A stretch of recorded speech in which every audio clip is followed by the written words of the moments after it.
Hello students, welcome to the solution of question number 2 of exercise 4.2 for class 7th. So in the last video we discussed about question number 1. In this one we'll discuss about question number 2.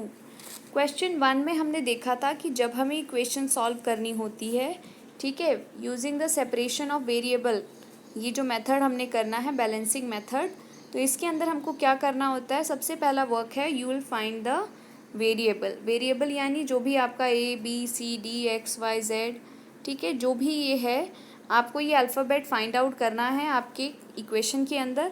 और उसके बाद इसके पास में जुड़े जितने भी numbers हैं, चाहे वो प्लस के फॉर्म में हो, जैसे a plus 4 is equal to something, तो आपको 4 को यहाँ से रिमूव करना है। अगर आपको लिखा है X minus 4 is equal to 10, तो पहले आप ये देखो एक्स ढूंढा और उसमें एक्स्ट्रा जो लगा था -4, इसको रिमूव करना है। सिमिलरली अगर आपको जैसे इस वाले में दिया हुआ है, इस वाले एक्सरसाइज के अंदर आपको दिया है जैसे 3l, ये फर्स्ट इक्वेशन ही है आपकी, 3l दिया है आपको 42 के इक्वल।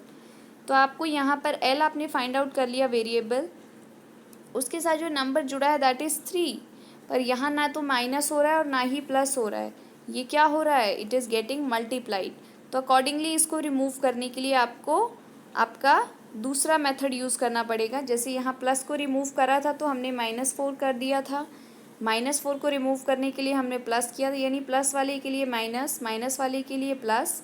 सिमिलरली यहाँ 3 इंटू एल है, तो इसको डिलीट करना है यहाँ से, इसको यहाँ से निकालना है। So what we will do is we will divide by 3, यानी कि 3l/3 करेंगे हम, ठीक है।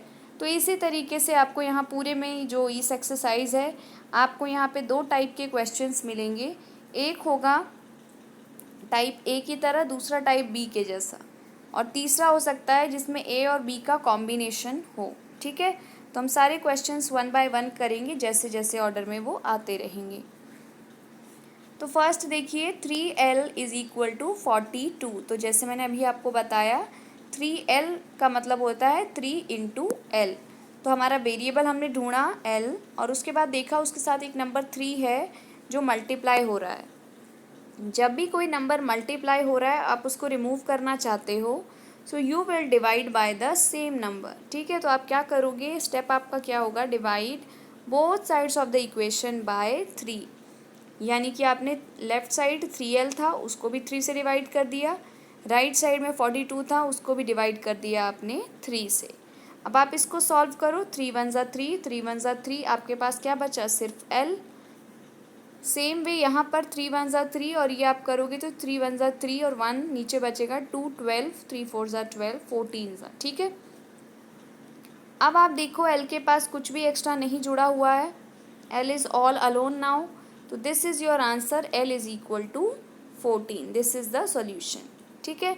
आप इसको चेक करना चाहते हो तो 3 में ये जो आगे आपकी इक्वेशन दी हुई है, इक्वेशन के लेफ़्ट साइड में इसको पुट करो, l की जगह 14, ठीक है।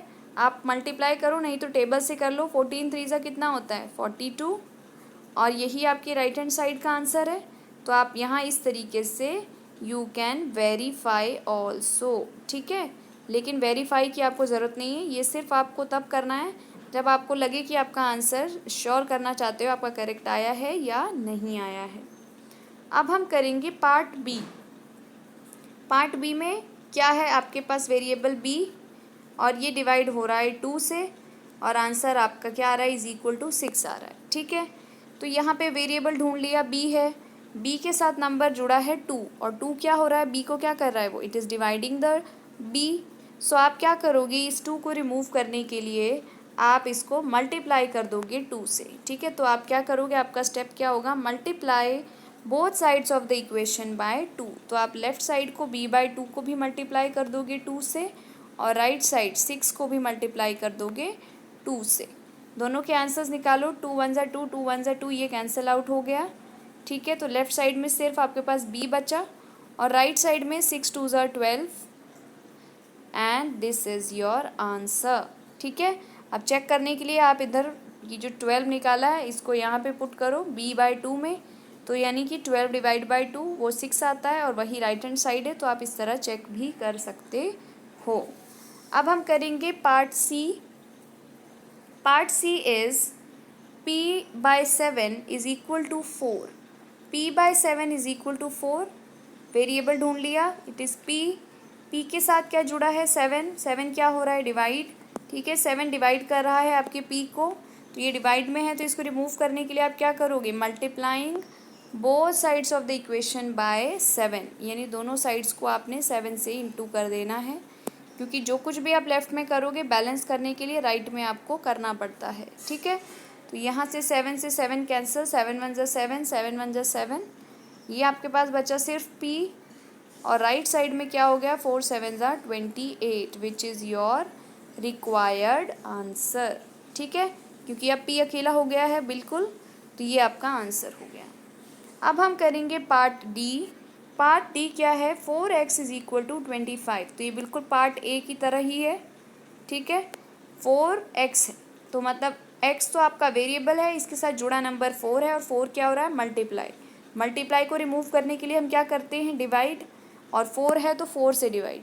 सो हमारा फर्स्ट स्टेप क्या है, divide both sides of equation by 4। तो हम जब इसको डिवाइड करेंगे तो इक्वेशन क्या बन जाएगी, 4x डिवाइड बाय 4 और 25 डिवाइड बाय 4। अब यहाँ 4 से 4 कैंसिल हो जाएगा, 4 1 जा, और उसके बाद बचेगा सिर्फ x, और राइट साइड में है 25/4, जो आपस में कहीं भी किसी भी टेबल में कॉमन नहीं आ रहे हैं, तो आपका यहीं पे आंसर ख़त्म हो जाता है, और वैल्यू क्या आ जाती है आपकी x की 25/4। Now we will do E part. E part देखिए 8y इज इक्वल टू 36, ठीक है 8y है, और ये किसके इक्वल है, इट इज़ इक्वल टू 36, ठीक है। तो 8y 36 के इक्वल है, मतलब y से 8 क्या हो रहा है मल्टीप्लाई हो रहा है, तो आप इसको रिमूव करने के लिए आप क्या करोगे, दोनों साइड्स को डिवाइड कर दो 8 से, ठीक है। जब भी मल्टीप्लाई आपको दिखे आपके वेरिएबल के साथ में तो आपने डिवाइड करना होता है, तो you will divide both sides by 8, तो ये क्या बन जाएगा 8y/8, और राइट साइड क्या बन जाएगा 36/8। तो यहाँ तो 8 से 8 कैंसिल हो गया, 8 1 जा होके, यहाँ पर आप देखो ये 2 की टेबल में आते हैं साथ में 8 और 36, 2 4 जा 8, एंड उसके बाद 2 1 जा 2, और 16 क्या हो गया 2 8 जा 16, तो ये आ गया आपका 18, ठीक है। This is 18/4। अभी देखो 18 और 4 भी 2 की टेबल में आते हैं, फर्दर आप सिंप्लीफाई करो, 2 2 जा 4 एंड 2 9 जा 18, अब 9 और 2 आ गया, अब ये आपस में कोई कॉमन इनका नहीं है, तो इसलिए आपका लास्ट फाइनल आंसर क्या आ गया, y is equal to 9/2, okay. यहाँ पे क्या आएगा, ये x नहीं, यहाँ पे this will be y is equal to 9/2, this is your answer. अब हम करते हैं f पार्ट, ठीक है। तो f पार्ट में क्या है, अब f पार्ट जो है मैंने आपको जैसे आपको स्टार्टिंग में बोला था, नहीं ये बिल्कुल वैसा नहीं है, अभी तो सिंपल वाला ही है, वो नेक्स्ट पार्ट में है, ठीक है। तो f वाला देखो, it is z/3 is equal to 5/4, तो ये सिर्फ आपको दिखने में लग रहा है कि डिफ़िकल्ट है ये बाकी क्वेश्चंस की ही तरह। क्या है इसमें सिंपल सा, देखो सबसे पहले हमने वेरिएबल ढूंढा, वेरिएबल आ गया हमारे पास z, ठीक है z मिल गया। अब क्या करो, z से जुड़े हुए नंबर को देखो, what is that number, it is number 3, और 3 कहाँ पर है डिवाइड में है, सो z डिवाइड बाय 3 हो रहा है, तो आप क्या करोगे इस 3 को एलिमिनेट करने के लिए मल्टीप्लाई कर दोगे बाय 3। सो आप step will be multiply the equations, multiply both sides of the equation by 3, तो इक्वेशन क्या बन जाएगी, z/3 into 3 is equal to 5/4 into 3, ठीक है। अब आप इसको सॉल्व करो, 3 और 3 कैंसिल हो गया। देखो जब किसी नंबर के नीचे मल्टीप्लिकेशन में आपने सिर्फ डायरेक्टली 3 लिखा है तो नीचे आप 1 लगा सकते हो हमेशा, ठीक है, ताकि आपको कन्फ्यूजन ना हो, अदरवाइज सिंपली भी आप सॉल्व कर सकते हो। तो अब ये यहाँ बच गया राइट लेफ्ट साइड में सिर्फ z, और राइट साइड में क्या है 5 3 मल्टीप्लाई हो जाएंगे 15, और 4 और 1 मल्टीप्लाई हो जाएंगे तो क्या हो जाएगा 4। सो आपके पास आंसर क्या आ गया फाइनल में, z इज़ इक्वल टू 15/4, ठीक है। So this is how you solve these questions. अब आते हैं हम जी पार्ट के अंदर। जी पार्ट देखो क्या है इसमें, a/5 इज़ इक्वल टू 7/15, ठीक है, बिल्कुल आपका पिछला जो आपने पार्ट किया है अभी बिल्कुल एग्जैक्टली उसी के तरीके का है।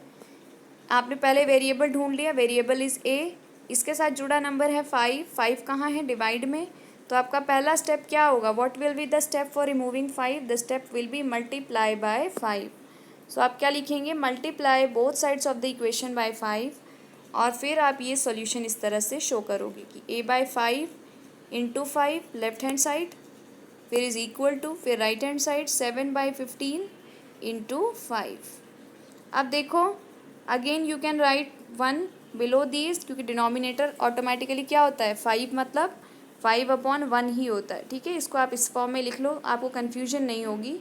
अदरवाइज़ अगर आपको समझ में आ जाती है बिना किसी इश्यूज़ के भी, तो you can simply write down. ठीक है, तो ये 5 से 5 कैंसिल हो गया, 5 1 ज़ा 5, 5 1 ज़ा 5, यहाँ सिर्फ लेफ्ट हैंड साइड में बचा a into 1 is a only, और अपॉन में भी 1 है तो मतलब पूरा a हो गया ये। अब यहाँ देखो राइट हैंड साइड में 5 और 15, ठीक है, ये दोनों कैंसिल आउट हो सकते हैं, तो 5 1 ज़ा 5 एंड 5 3 ज़ा 15, क्या बचा आपके पास 7 इंटू 1 7, और नीचे क्या क्या बचा 3 इंटू 1 3, तो a की वैल्यू कितनी आ गई आपकी 7/3। This is your answer. ठीक है, अब हम करते हैं last part of the question, that is part h।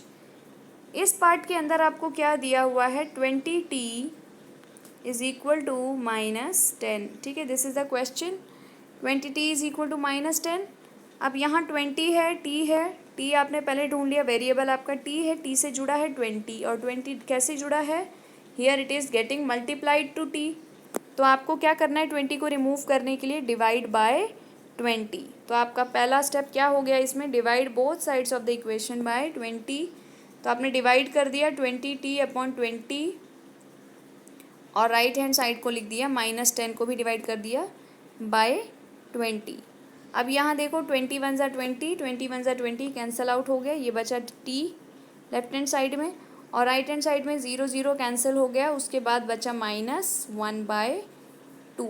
ठीक है, 1/2, और माइनस क्यों आया, क्योंकि माइनस जो है यहाँ सिर्फ 1 टाइम ही है, अगर आपके डिनोमिनेटर में भी होता तो 2 टाइम्स हो जाता, इवन नंबर टाइम्स, और जब भी इवन नंबर टाइम्स होता है तो प्लस होता है, लेकिन यहाँ तो सिर्फ एक बार है तो यहाँ पर माइनस होगा। ठीक है, so this is the solution of h part, and that is all in question number 2। We will come up with next question in the next video. Thank you for watching.